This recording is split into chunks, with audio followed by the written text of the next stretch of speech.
سب کو پتا ہے کہ وہ کوئی حاضر سروس میجر نہیں ہے، لیکن یہ سب جانتے بوجھتے یہ چیز پھیلا رہے ہیں. یہ جو فنومینا ہے یہ ہمارے لیے خطرناک ہے. میں سمجھتا ہوں کہ آپ کی قوم کا ایک ایسا طبقہ موجود ہے جو کہ فیک نیوز کو پھیلانا اپنے لیے حق سمجھتا ہے.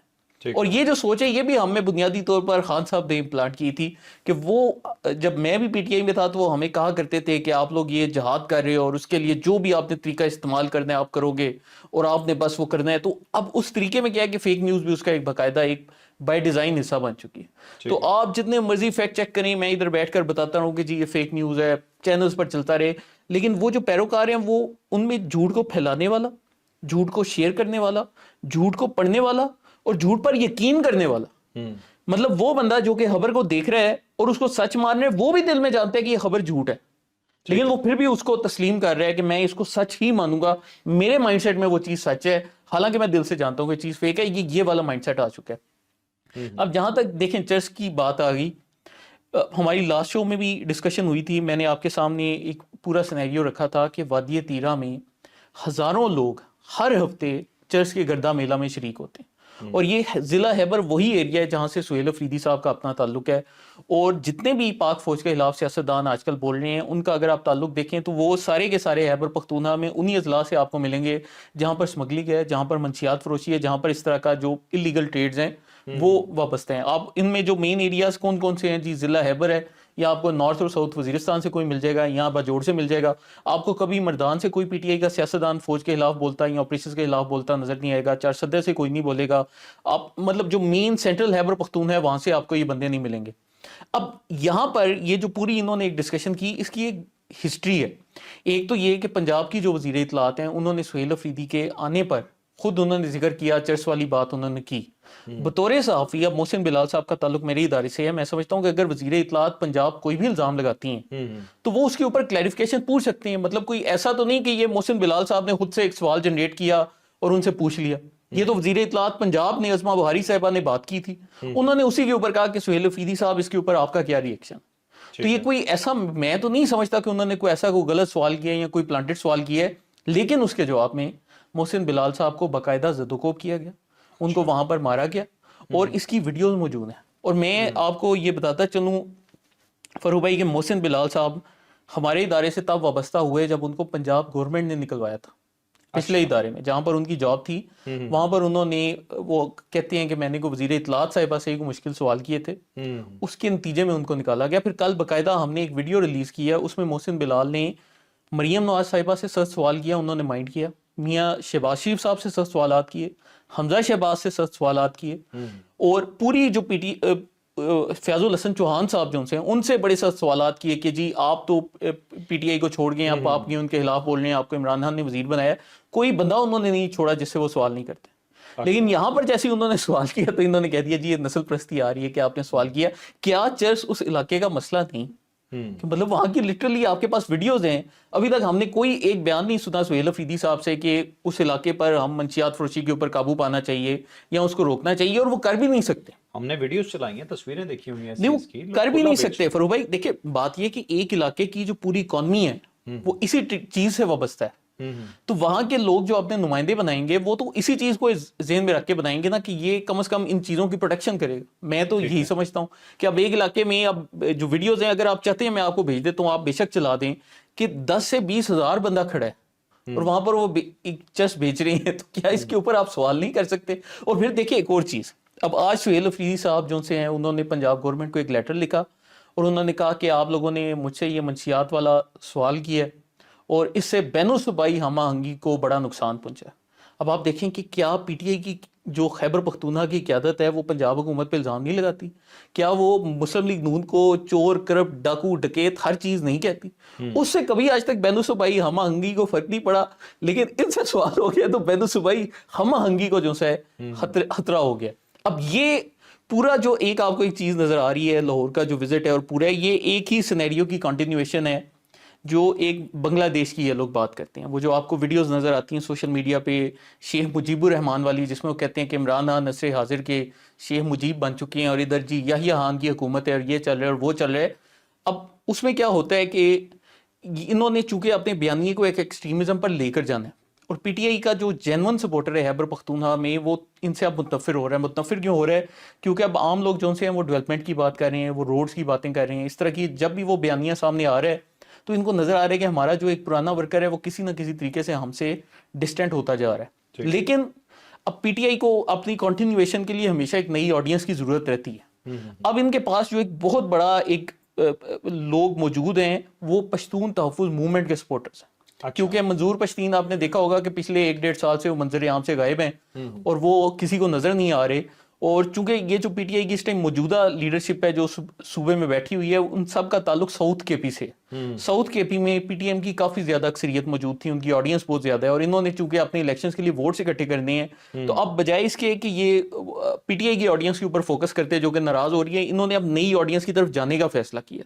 تو پی ٹی ایم کی آڈینس کو اٹریکٹ کرنے کا ایک ہی طریقہ ہے کہ آپ انٹر پروونشل ہارمونی کے اوپر باتیں کریں, آپ جان بوجھ کے زبردستی ایک ایسا بیانیہ بنائیں کہ پنجاب یہ کر رہے اور پنجاب وہ کر رہے. اب آپ اندازہ کریں کہ انہوں نے پچھلے دن سہیل افریدی صاحب کے منہ سے سلپ آف ٹنگ بھی ہو گیا کہ وہ کہہ رہی ہیں کہ این ایف سی ایوارڈ میں ہمیں حصہ نہیں دیا گیا, یا آپ دیکھیں 2018 سے ہمیں این ایف سی ایوارڈ میں حصہ نہیں دیا جا رہا, اور آپ اندازہ کریں کہ 2022 تک تو عمران خان خود وزیر اعظم تھے. تو پھر یہ جو 4 سال آپ کو این ایف سی ایوارڈ میں حصہ نہیں ملا تو پھر اس کا تو عمران خان ذمہ دار ہے, لیکن اس کے اوپر آپ بات نہیں کریں گے. تو وہ پورا ہر چیز کو توڑ مروڑ کے عوام کو کنفیوز کر کے اب ان کی جو مین پریورٹی ہے وہ کیا ہے کہ ہم نے پی ٹی ایم کی آڈینس کو لے کر آنے, کیونکہ پی ٹی آئی کی جو ایگزسٹنگ آڈینس ہے وہ اب تھک رہی ہے, وہ ڈرائی ڈاؤن ہو رہی ہے اور وہ اب ہمارا اس طرح سے ساتھ نہیں دے پا رہی. بالکل ٹھیک ہے. ایک تو آپ کی باتوں سے مجھے محسوس ہوا کہ آپ کے رپورٹر جو محسن بلال ہیں یہ آدھے مجرم ہیں, کسی کو بھی نہیں چھوڑتے, لیکن پی ٹی آئی نے اس دفعہ تھوڑا سا ان کے ساتھ زیادہ سخت سلوک کر دیا.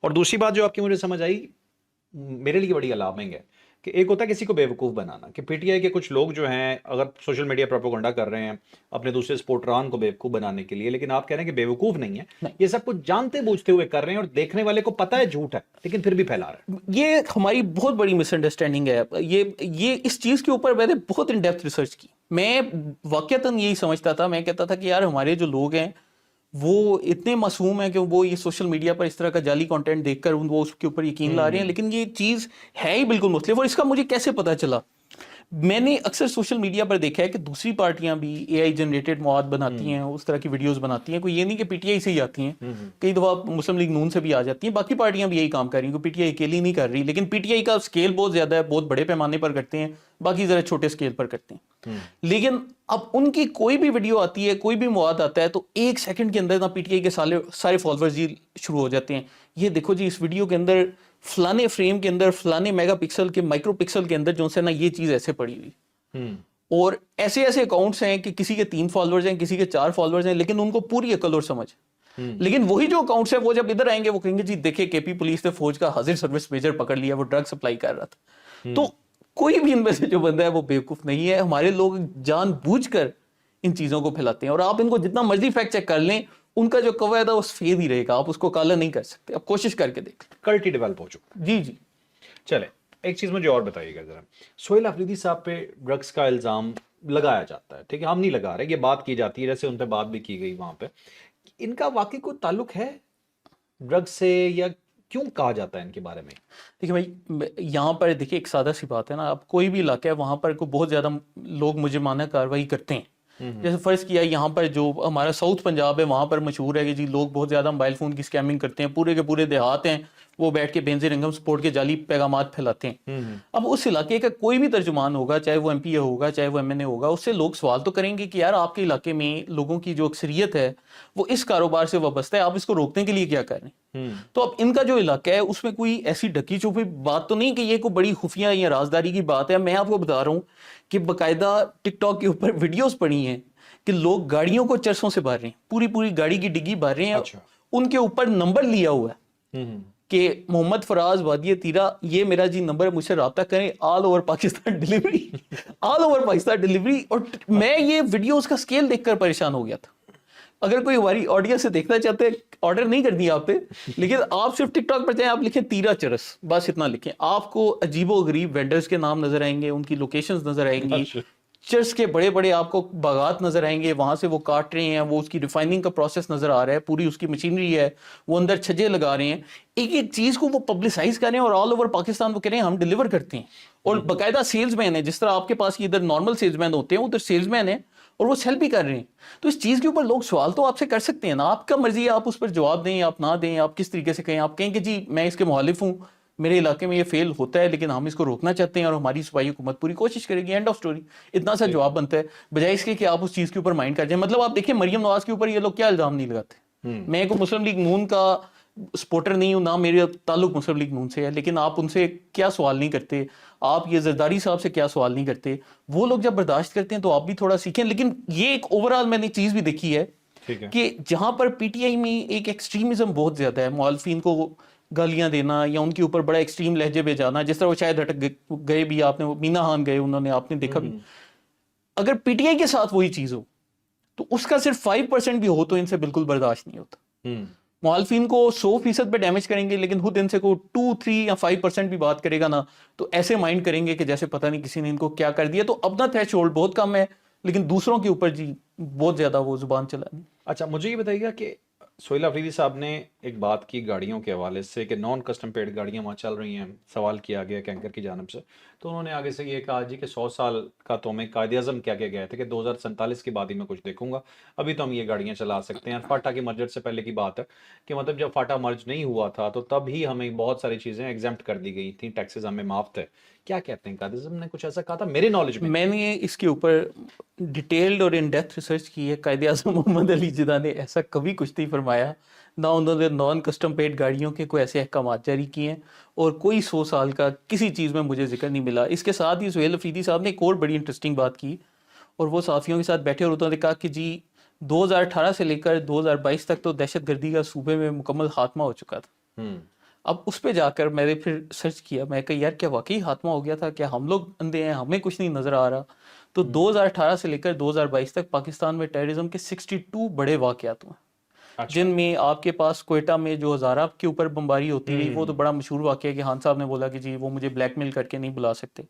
پھر داتا دربار میں لاہور میں بلاسٹ ہوا, اورنگزئی ایجنسی میں مدرسے کے اوپر بلاسٹ ہوا, 33 بچے جو ان سے شہید ہوئے. اور ٹیررزم کے واقعات متواتر ہوتے نہیں, کوئی یہ نہیں کہ کوئی واقعات گھٹ گئے ہیں. ان دنوں میں ہاں کووڈ ضرور تھا, تو ان کو جتنے آج کل ہو رہے ہیں اس سے کم تھے, لیکن 62 سے زائد جو واقعات ہیں وہ سرچے میں رپورٹ ہوئے. چینی انجینئرز کے اوپر جو حملے ہوتے رہے, چائنا کی جو بسوں کے اوپر باقاعدہ حملے ہوتے ہوئے, سی پیک پروجیکٹس کے اوپر حملے ہوئے, پرل کانٹیننٹل ہوٹل میں حملہ ہوا, کراچی میں وہ جو چائنیز کے اوپر حملہ ہوا تھا وہ والا واقعہ ہوا. تو بے شمار دہشت گردی کے واقعات ہوئے, لیکن ایسے سویپنگ سٹیٹمنٹ جاری کرتے ہیں کہ جی 2018 سے 2022 تک دہشت گردی نہیں تھی, بندہ اپنا سر پکڑ کے بیٹھ جائے. لیکن پھر ہم اسی بات کے اوپر آ جاتے ہیں کہ وہ جو فالوورز ہیں وہ بھی جانتے ہیں کہ دہشت گردی ہوئی تھی, لیکن وہ جانتے بوجھتے ایک چیز کو نہیں مانتے. ٹھیک ہے, اب ان سے سڑکوں پہ سوال ہوا کہ سڑکیں نہیں ہیں پشاور میں, اور پنجاب کے والے سے بات, لاہور کے والے سے بات کی گئی. انہوں نے کہا نو ڈاؤٹ لاہور ہے اور بڑا جو ہے نا لاہور ڈیولپ ہوا ہوا ہے, لیکن وہ کہتا ہے کہ ہمیں عمران خان صاحب نے سڑکیں نہیں, ہمیں شعور دیا. ایک تو میں آپ سے جاننا چاہوں گا یہ شعور آپ نے بھی حاصل کیا تھا, میں پوچھنا چاہتا ہوں یہ شعور کیا ہے. اچھا دوسرا آپ نے مجھے ایک واقعہ یاد کروا دیا. تو ادھر جب ہم اسٹوڈنٹ لائف میں تھے تو بڑے پی ٹی آئی کے ہم بھی اس ٹائم جیلے بنے ہوئے تھے, تو ادھر اسلام آباد میں چائے خانہ F6 میں, تو ادھر ہمیں نعیم الحق صاحب مل گئے. تو ان سے ہماری ملاقات ہوتی رہتی تھی, بنی گلا بھی آتے جاتے تھے. تو میرے ایک دوست تھے میرے ساتھ, اور انہوں نے سر پہ وہ پی ٹی آئی کا بندانہ باندھا ہوا اور بڑے جوش کے ساتھ نا وہ بھی نعیم الحق صاحب سے ملے, سر کیسے ہیں آپ. تو نعیم الحق صاحب بھی ہم سے سلام دعا کر رہے, تو اچانک ہی نا وہ میرا دوست بولتا ہے کہ سر ہم اس ملک میں تبدیلی لے کر آئیں گے. اچھا, تو وہ بڑے جوش سے بولا, تو وہ سمجھا کہ نعیم صاحب مجھے اپریشیٹ کریں گے. نعیم الحق صاحب نے بڑا سنجیدہ سا چہرہ بنایا اور کہتے ہیں کہ کیا تبدیلی لے کر آؤ گے تم. تو وہ دوست بھی پریشان کہ نعیم الحق صاحب مجھ سے کراس کوشچن کیوں کر رہے ہیں, یہ تو مجھے اپریشیٹ کرتے. کہتے سر وہ تبدیلی جو عمران خان نے ہمیں کہی ہے ہم وہ والی تبدیلی لے کر آئیں گے. تو پھر نعیم الحق صاحب کہتے ہیں, وہ کہتے ہیں کہ عمران خان کی کون سی تبدیلی.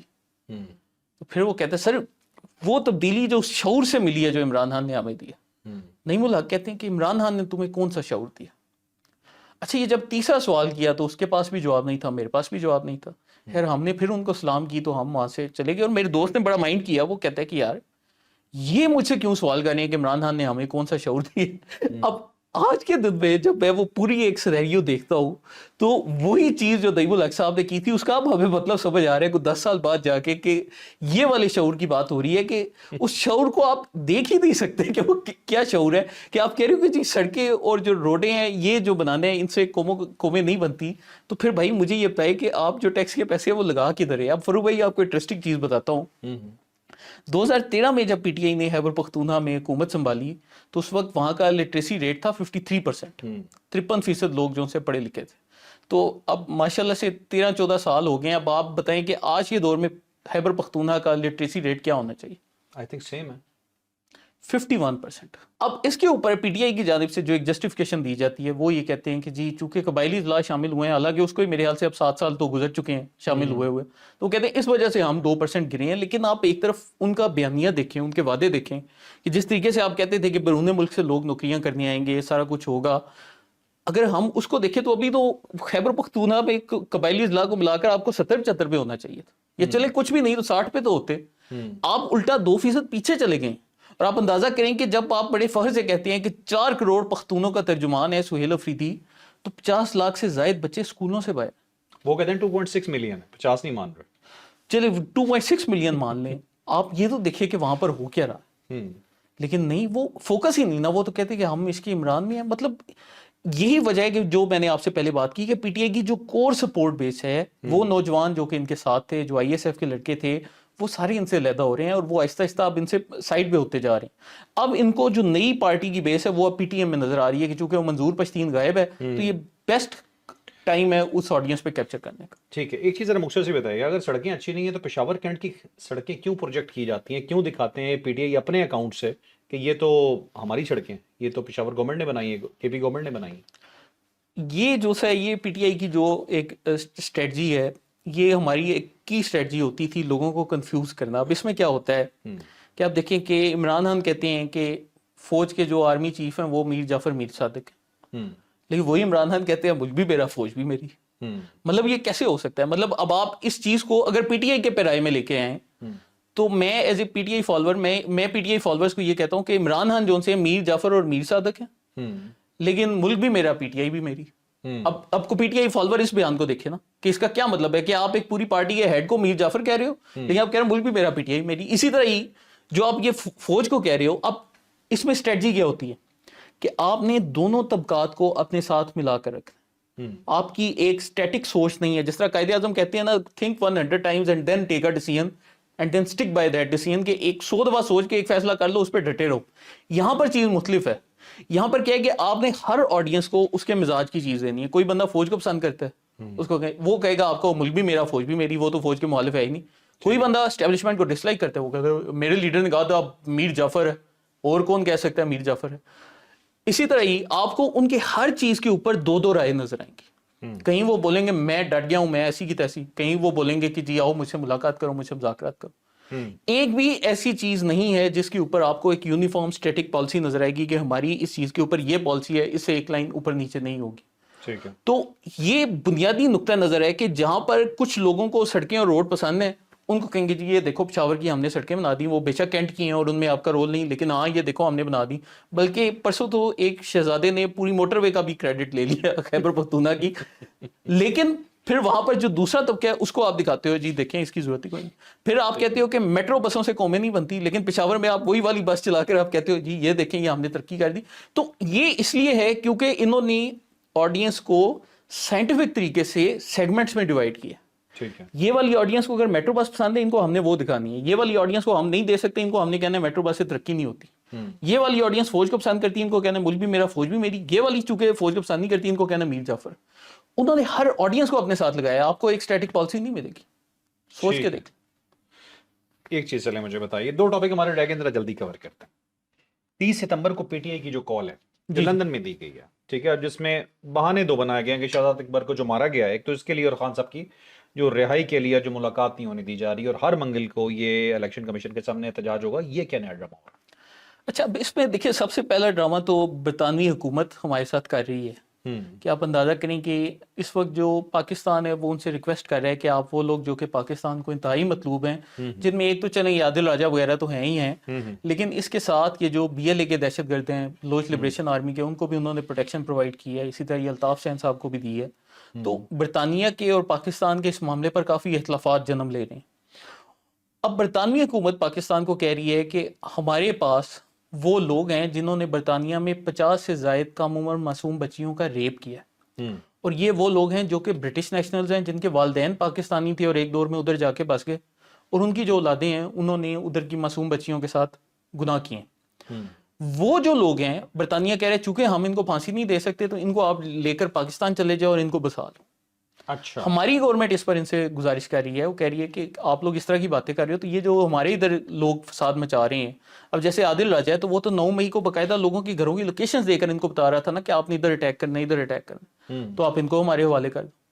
لیکن وہاں کے اوپر جی مکمل خاموشی ہے, کوئی ادھر بات نہیں کر رہا. اچھا. اور پھر کیا ہے کہ چونکہ گورنمنٹ نے یہ ایک ڈیمانڈ سامنے رکھی تو اس کے بعد سے آپ کو پھر سیکوینس میں واقعات نظر آئے کہ اچانک شہزاد اکبر صاحب آتے ہیں اور انہوں نے آج سے 1.5 سال پہلے ہی بولا تھا کہ میرے اوپر ایسڈ اٹیک کیا گیا اور تیزاب پھینکا گیا. ٹھیک ہے. اور پھر نہ انہوں نے کہا کہ جی یہ میری اینک ہے, اس اینک کے اوپر تیزاب پھینکا گیا ہے, لیکن ان کے چہرے کے اوپر کوئی نشان نہیں تھا, صرف اینک کے اوپر وہ کہہ رہے ہیں کہ جی تیزاب گرا.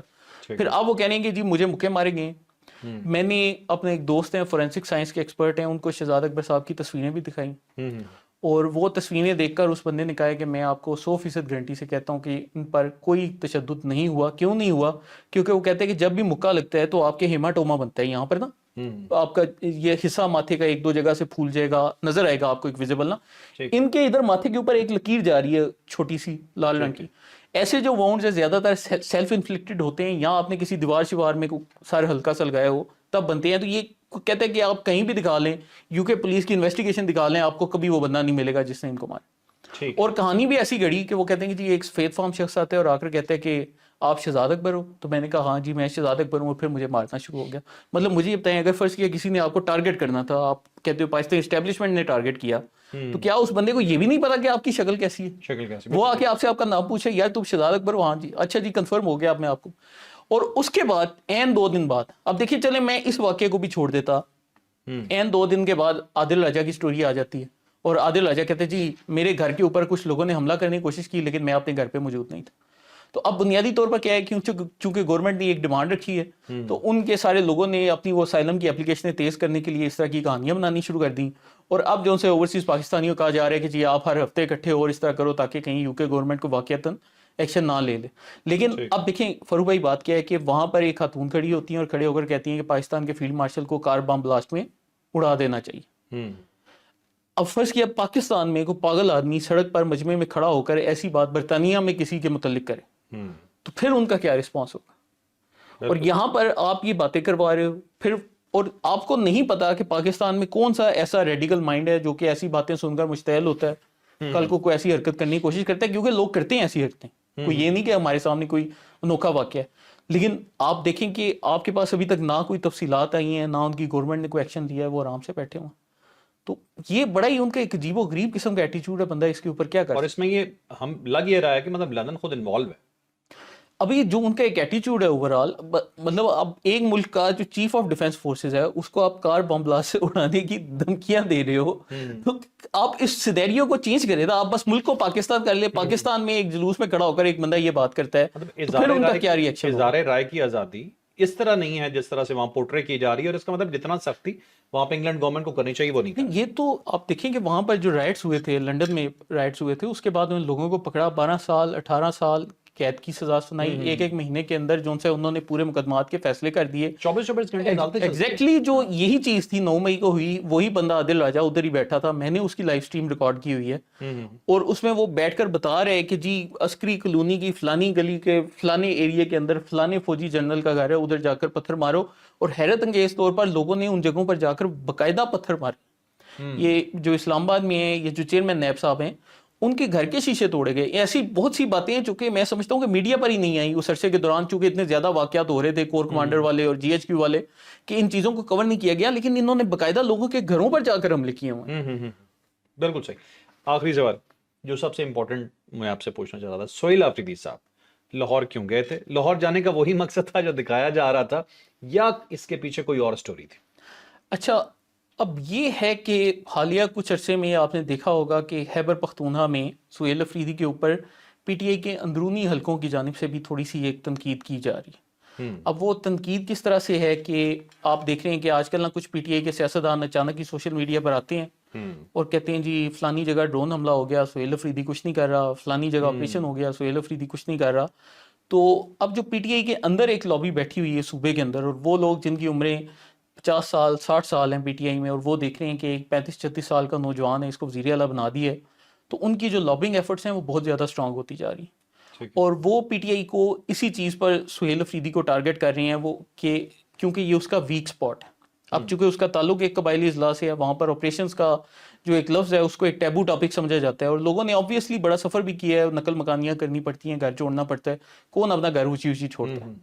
لیکن اب یہ جو ٹاپکس ہیں سارے کے سارے، ان کو لے کر جب ان کو ٹارگٹ کیا جا رہا تھا تو یہ چیز میں سمجھتا ہوں کہ شاید ایز اے ڈسٹریکشن بھی وہ یوز کریں، کیونکہ پچھلے 2-3 دنوں میں سیکیورٹی فورسز نے کافی کامیابیاں حاصل کی ہیں. جتنے عرصے میں وزیر اعلیٰ لاہور رہے تھے وہاں پر پولیس نے پرسوں کے دن جو سے 9 دہشت گردوں کو ختم کیا، کل کے دن 8 کو ختم کیا، آج بھی 5 کی نیوز آ رہی ہے. اور اسی طرح پچھلے دنوں مطلب آپ سمجھ لیں کہ 70 سے 80 جو دہشت گرد ہیں ان کو خیبر پختونخوا میں باقاعدہ کیفر گردار تک پہنچایا گیا، جو کہ انپریسیڈنٹڈ ہے، اس سے پہلے نہیں ہوا. تو شاید ایک موقع پرووائڈ کیا گیا کہ میں چونکہ لاہور ہوں، میں اویلیبل نہیں، تو مجھ سے سوال نہیں ہو سکتا، تو یہاں پر کاروائیاں ہوں. اور واقعتاً ہم دیکھیں کہ پولیس اور سی ٹی ڈی اب اچھا کام کر رہی ہے، اور اس پہ سہیل افریدی کو اپریشیٹ کرنا چاہیے. میں تو کرتا ہوں، کرنا چاہیے. پلان بالکل ٹھیک ہے، لیکن بیسکلی انہوں نے اپنا ہی جو سوشل میڈیا ہے اسے کہا کہ تھوڑا سا اس سائڈ پہ لگا دیا تاکہ ان کی جان ادھر سے چھوڑی رکھے. وہ ایک اچھی ایک پازیٹیو چیز ہے. دیکھیں ہماری کوئی دشمنی نہیں ہے، جہاں پر اچھا کام کریں گے ہم اپریشیٹ کریں گے، اس پہ میں کر رہا ہوں. بالکل ٹھیک ہے. آخری سوال تو میں نے کیا دیا تھا، لیکن ایک چیز اچانک مجھے یاد آ گئی، پوچھنا بھول گیا تھا. یہ ٹانگ بندی کتنے عرصے میں ٹھیک ہوتی ہے شاہد خٹک صاحب؟ اچھا، یہ جو ہے ٹویٹ باقاعدہ شاہد خٹک صاحب کے اپنے ٹویٹر اکاؤنٹ سے کیا گیا تھا. ٹھیک ہے، یہ کوئی ایسا نہیں کہ کوئی بندہ 4 فٹ دور بیٹھا ہے اور اس نے کو اپنے سوشل میڈیا اکاؤنٹ سے خود سے ہی بنا کر کہانی گھڑتی ہے، ایسا نہیں ہے. شاہد خٹک صاحب کے اپنے ٹویٹر اکاؤنٹ کے اوپر خود یہ ٹویٹ کیا گیا کہ میری جو ٹانگ ہے وہ ٹوٹ گئی. اور اسی رات کو پی ٹی آئی کی ٹویٹر سپیس کے اوپر پی ٹی آئی کے لوگ ڈسکشن کر رہے ہیں. یہ وہ ہے جب یہ اڈیالہ گئے تھے، اور یہ جب یہ اڈیالہ گئے تھے اور واٹر کینن کا استعمال ہوا. تو پی ٹی آئی کا ایک سپورٹر اس رات کو ٹویٹر سپیس میں بیٹھ کر کہتا ہے کہ میں وہاں پر موجود تھا اور میں نے دیکھا شاہد خٹک کو کچھ نہیں ہوا، یہ پورا ڈرامہ کر، اور یہ جو اس نے بہانہ کیا ہے یہ صرف اس نے بھاگنے کے لیے کیا ہے، یہ وہاں پر کھڑا نہیں تھا ہونا چاہتا. ٹھیک ہے. اور وہ جو ٹویٹر سپیس تھی اس کا اتفاق سے ہم نے لنک ریکارڈ کر لی، ہمارے ایک بھائی نے، اس نے لگا بھی دی. اب اس بھائی کو social media per P T I والوں نے گالیاں دینی شروع کر دی کہ تم تو انسانیت سے عاری لو انسان ہو، تمہیں شرم نہیں آتی، اس کی ٹانگ ٹوٹ گئی اور تم اس طرح کی باتیں کر رہے ہو، تم نے یہ چیز پھیلا دی. اور اب دیکھیے اتفاق سے کہ 10 دنوں کے اندر اسی کی جو بات ہے بیچارے کی وہ سچ ثابت ہوگی. اور شاہد خٹک صاحب اس کے بعد ایک اور دفعہ علی ماہان گئی ہیں اور ان کے اوپر دوبارہ واٹر کینن کا استعمال ہوا ہے. اس ٹائم شاہد خٹک موجود نہیں تھے. ٹھیک ہے. لوگ یہی کہہ رہے تھے کہ وہ جو سے باقاعدہ بہانہ کر رہے ہیں کیونکہ وہ وہاں سے بچنا چاہتے ہیں، تو انہوں نے اس لیے یہ بہانہ کیا. لیکن جب لاہور آنے کا موقع ملا تو آبویسلی یہ ایک ایسا موقع ہے جس میں نا آپ ہیرو بن کے جا سکتے ہو. اب آپ نے وہ ویڈیو بھی دیکھی، فوٹو دیکھی ہوگی، وہ پراڈو میں 3 کھڑے ہیں اس طرح سے، ایک V8 میں شاہد خٹک کھڑا ہے، پھر وہ شفیع جان کھڑا ہے اور تیسرا کھڑا ہے، ان کی فوٹو میں ہو رہی ہیں، این کے لگا رہے ہیں، ایسے جا رہے ہیں ایسے جا رہے ہیں، ایکشن مار رہے ہیں. تو ادھر جو ہے جب وہ آئے صاحب نے تو سب سے پہلا سوال یہ تھا کہ اگر فرض کیا ان کی ٹانگ ٹوٹی تو اب ٹانگ دیکھیں 2 طریقے سے ٹوٹ سکتی ہے نا. ایک تو یہ کہ کمپلیٹ فریکچر ہے کہ آپ کی جو ہڈی ہے وہ علیحدہ ہو گئی. دوسرا یہ ہے کہ آپ کو ہیئر لائن فریکچر ہے. ہیئر لائن فریکچر یہ ہوتا ہے کہ آپ کی ہڈی جڑی ہے لیکن بیچ میں ہلکی سی ایک دراڑ آ گئی، مطلب وہ کوئی بہت زیادہ نہیں لیکن ہڈی آپ کی جڑی ہوئی. اب جو ہیئر لائن فریکچر ہے اس میں بھی آپ کو کم از کم چلنے کے لیے 28 دن درکار ہوتے ہیں. ہیئر لائن میں بھی کہ مطلب جس میں آپ کو بالکل ہلکا سا ہڈی میں کریک آیا ہے لیکن وہ مطلب آپ کا خود ہی ٹھیک ہو جائے گا. اس میں آپ کو کوئی یہ ضرورت نہیں کہ آپ کو ڈاکٹر کو سرجری سے ہڈیاں جوڑے، بس خود ہی جڑ جائے گا، آپ نے بس پلستر لگانا ہے. اس میں بھی 28 دن کا عرصہ درکار ہوتا ہے. لیکن یہ جو انہوں نے کام کیا ہے یہ انہوں نے 15 دن میں کر کے دکھایا کہ وہ نہ صرف چلے ہیں بلکہ گاڑیوں پہ کھڑے ہوئے ہیں اور انہوں نے باقاعدہ دوڑ کے بھی دکھایا. تو یہ میں یہ بھی سمجھ رہا ہوں کہ ہو سکتا ہے خیبر پختونخوا حکومت نے واقعی صحت میں بہت زیادہ ترقی کر لی ہو اور ہم ہی بیوقوف ہوں جو ہمیں یہ چیز نظر نہیں آ رہی. اور میری گزارش ہوگی حکومت پاکستان سے کہ اگر وہ ڈاکٹر صاحب مل جائیں تو ان کو نوبل پرائز کے لیے نامزد کرنا چاہیے. ٹرمپ سے زیادہ ضروری ہے کہ ہم ان ڈاکٹر صاحب کو نوبل پرائز دلوائیں جنہوں نے شاہد خٹک کو ٹھیک کیا. جی جی بالکل ٹھیک ہے. یہ تو ٹیکنالوجی ہے جی، پوری دنیا میں جانی چاہیے. چلیں یہ تھا آج کا اسپیشل ویلاگ، یقیناً آپ کے لیے بہت انفارمیٹیو رہا ہوگا. لائک شیئر سبسکرائب کرنا بالکل نہیں بھولیں گے. اور خالصتان، میں بڑے عرصے سے نہیں کہہ رہا تھا، خالصتان کو آپ نے بالکل نہیں بھولنا، جموں کشمیر کو آپ نے بالکل نہیں بھولنا، منی پور کو آپ نے بالکل نہیں بھولنا. تو یہ انڈیا کی وہ ریاستیں ہیں جن کی لیے ہمیں آواز اٹھانی چاہیے اور جن کی آزادی ان کا حق ہے. تو لائک شیئر سبسکرائب. اجازت دیجیے. اللہ حافظ. پاکستان زندہ باد.